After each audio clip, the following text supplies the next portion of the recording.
Hi viewers, welcome to our channel. ప్రస్తుతం మనతో పాటు సీనియర్ జర్నలిస్ట్ దామ బాలా సార్ వారితో మాట్లాడదాం. నమస్కారం సార్. సార్, కేసీఆర్ గారు కూతురు కవిత గారి పట్ల కోపంగా ఉన్నారని, అసలు మొహం చూపించద్దు, నాతో మాట్లాడద్దు అని చెప్పేసి ఆమెకు చెప్పినట్టుగా ఒక వార్త అయితే వైరల్ అవుతుంది సార్. నిజంగా ఈ వార్తలో నిజం ఉందా? అంత కోపంగా కేసీఆర్ గారు కవిత గారి పట్ల ఉండాల్సిన అవసరం ఏముంది? ఆ పాసిబిలిటీ కనిపిస్తుందా సార్? ఏమంటారు అసలు ఈ ఇష్యూ గురించి? ఒక వార్త అయితే వైరల్ అవుతుంది. ఆ వార్త ఏంటంటే కేసీఆర్ కవితను నువ్వు నా ముఖం చూడొద్దు, నాతో మాట్లాడొద్దు అని చాలా పరుషంగా మాట్లాడాడు. అట్లాగే ప్రెస్ మీట్లు పెట్టడం కానీ బయట మాట్లాడడం కానీ చేయొద్దు అని కూడా గట్టిగా కండిషన్ పెట్టాడు. అందుకే ఆమె బిగినింగ్ ఢిల్లీలో చాలా తీవ్ర స్థాయిలో నేను వాళ్ళంతా చూస్తాను, అది ఎవరిని వదిలిపెట్టాను, ఇలాగంతా ప్రతిజ్ఞగా చేసినట్టుగా మాట్లాడిన కవిత తెలంగాణ రాగానే శంషాబాద్ ఎయిర్పోర్ట్లో పెద్ద ఎత్తున ఆమెకు ఇన్విటేషన్ లభించింది. వీళ్ళు వెళ్ళి ఆమెను ఆహ్వానించారు కేడర్ అంతా. సో ఆమె వెళ్ళి నెక్స్ట్ కేసీఆర్ దగ్గరికి వెళ్ళింది. కేసీఆర్ ఇంటికి వెళ్ళి కేసీఆర్కి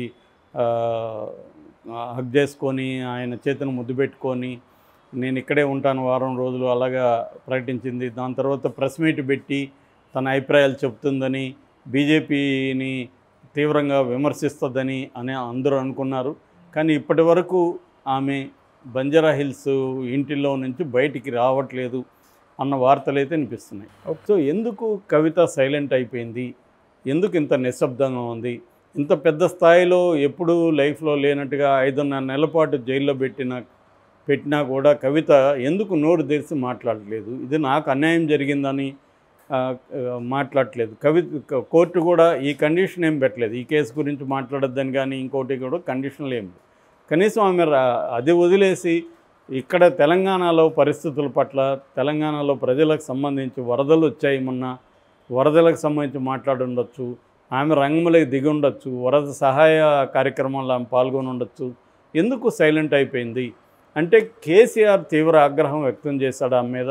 ఎందుకంటే ఆమె వల్లే తన బీఆర్ఎస్ పార్టీ ఈ స్థాయికి రావడానికి కవితనే కారణమని కేసీఆర్ నమ్ముతున్నాడు. కవిత కానీ లేకపోతే ధైర్యంగా బీజేపీ క్యాంటీన్గా ఫైట్ చేయొచ్చు. కవిత వల్ల తాను సరెండర్ అయిపోవాల్సి వచ్చింది, బీజేపీకి లొంగిపోవాల్సి వచ్చింది. ఈ పరిస్థితి నా లైఫ్లో ఎప్పుడు లేదు. సో కవిత వల్లనే ఈ స్థాయి ఓటమి కూడా మనకు కలిగింది. నేను చాలా అభివృద్ధి చేశాను, సంక్షేమం ఇచ్చాను, నాకంటే బెటర్గా ఎవరు ఇవ్వలేరు, అయినా కూడా ఈ స్థాయిలో చేశారంటే కవిత ఈ కేసులో ఇరుక్కోవడమే, ఆమె అత్యాశకు వెళ్ళి ఇలా చేసింది అని కేసీఆర్ సీరియస్గా ఉన్నాడు.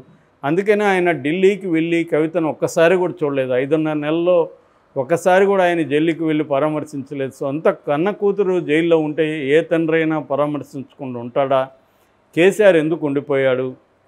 ఆమె 2 సార్లు చాలా సివియర్గా హెల్త్ ఇష్యూల్లో హాస్పిటల్లో జాయిన్ అయితే కూడా కనీసం హాస్పిటల్కి వెళ్ళి పరామర్శిస్తే ఆమెకి అంత కొండంత ధైర్యం వచ్చేది కదా. అది కూడా ఎందుకు కేసీఆర్ చేయలేదంటే ఆయనకి సివియర్గా ఆమె మీద కోపం ఉంది, కవిత మీద. సో కవిత ఇలా చేయడం వల్లే తాను ఇరుక్కున్నాడు, బీజేపీతో స్నేహం చేయాల్సి వచ్చింది. సో ఈ విషయాన్ని కాంగ్రెస్ వాడుకునింది. బీజేపీ బీఆర్ఎస్ కుమ్మక్కైనాయి, అందుకని కవితను అరెస్ట్ చేయట్లేదని అసెంబ్లీ ఎన్నికలకు ముందు కాంగ్రెస్ పెద్ద ఎత్తున వాడుకోవడం వల్ల సో బీఆర్ఎస్ చిత్తుగా ఓడిపోయింది. దాని తర్వాత అరెస్ట్ చేసినా కూడా సింపతి రాలేదు. ఈవెన్ ఎంపీ ఎలక్షన్లలో కూడా ఏమాత్రం కవిత అరెస్ట్ వల్ల తనకు పాజిటివ్ రాకపోగా నెగిటివ్ అయిపోయింది.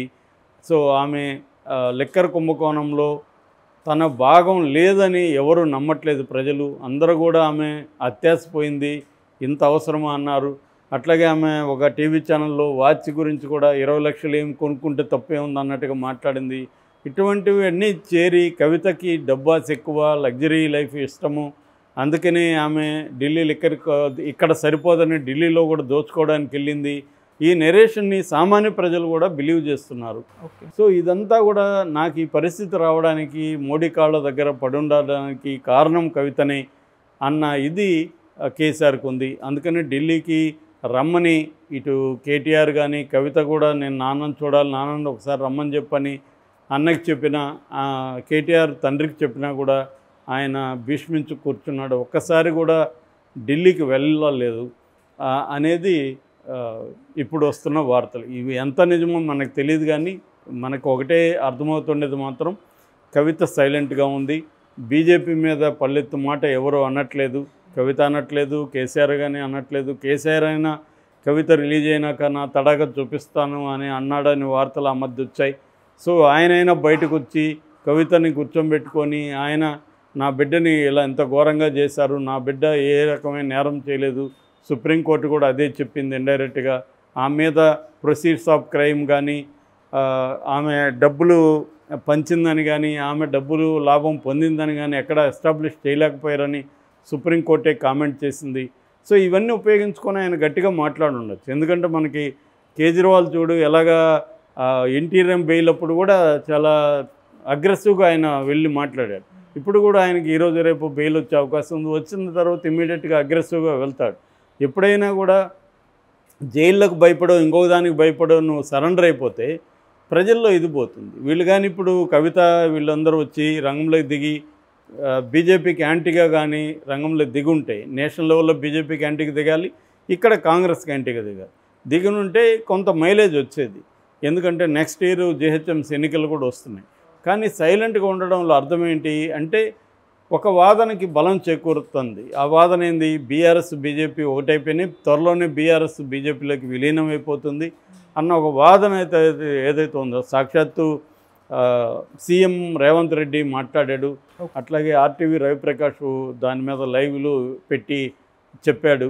సో దీనికి బలం చేకూరుస్తుంది. జనం కూడా ఇదే నమ్ముతున్నారు. ఎందుకంటే నిజంగా బీజేపీకి యాంటీగా వీళ్ళు ఉంటే కవిత బెయిల్ మీద వచ్చినాకైనా సరే కవిత మాట్లాడకూడదు ఈ కేసులు అనుకుంటే కేసీఆర్ ఎందుకు మాట్లాడట్లేదు, నా బిడ్డకి ఇలాగ అన్యాయం జరిగింది, నేను వదిలిపెట్టను, బీజేపీ మీద పోరాటం చేస్తాను, ఇతర రాష్ట్రాల్లో కూడా నేను వెళ్తాను అని ఎందుకు అనట్లేదు. సో అట్లాగే కవిత కూడా బీజేపీకి యాంటీగానో లేకపోతే కేసుకి యాంటీగా మాట్లాడకపోయినా కవిత కూడా కనీసం తెలంగాణ ప్రజల పట్ల నిబద్ధతతో ఆమె రంగంలోకి ఎందుకు దిగలేదు అనేది ఒక వాదన. ఎందుకంటే ఆమె బాగానే ఉంది, ఆరోగ్యపరంగా చూసుకున్నా కూడా యాక్టివ్గానే కనబడింది మనకి బయట. సో ఎందుకు ఆమె మీడియాతో మాట్లాడలేదు, ఎందుకు ఆమె ప్రజల పక్షాన్ని నిలవలేదు, వరదలు వచ్చినప్పుడు కూడా ఆమె ఎందుకు బయటికి రాలేదు అన్న విమర్శలు ఉన్నాయి. సో దీనికి బీఆర్ఎస్ వాళ్ళు సమాధానం ఏమంటే ఆమె ఆరోగ్యం బాగాలేదు, ఆమె జైల్లో రకరకాల ఫిజికల్ అండ్ మెంటల్ స్ట్రెస్కి బాగా గురైంది, దానికోసం ఆమెకి ప్రశాంతంగా ఉండదలుచుకునింది. సో కొద్ది రోజులు ఆమె రెస్ట్ తీసుకొని ఫిజికల్ అండ్ మెంటల్గా సంపూర్ణంగా కోలుకున్నాక తర్వాత రంగంలోకి దిగుతుంది అని వీళ్ళు చెప్తున్నారు. అది నిజం కూడా కావచ్చు. ఎందుకంటే జైల్లో 5.5 నెలలు ఒక మహిళ ఉంటే ఖచ్చితంగా ఒక ట్రామా లాంటిది ఉంటుంది, అంత ఈజీ కాదు. కానీ రాజకీయ నాయకులు అలా ఉంటే వాళ్ళు ఫైట్ చేయలేరు, నిలబడలేరు. రాజకీయ నాయకులు వేరు, మామూలు జనం వేరు. మామూలు జనం జైల్లో ఉంటే సఫర్ అయినా వాళ్ళకి టైం కావాలి. రాజకీయ నాయకులు అలా ఉండకూడదు. రావడమే యుద్ధ రంగంలో దిగాలి, అప్పుడే జనంలో క్రేజ్ ఉంటుంది తప్ప నేను అందరిలాగా నేను కూడా సైలెంట్ అయిపోతాను అని ఉంటే సింపతి కూడా రాదు. ఇప్పుడు కవిత మీద ఎవరికి సింపతి లేదు. నేను అనేక పోల్స్ చూశాను, కవిత తప్పు చేసిందని మీరు అనుకుంటున్నారంటే 90% 60 to 90% పీపుల్ తప్పు చేసిందనే నమ్ముతున్నారు, ఆమె దాంట్లో భాగమనే నమ్ముతున్నారు.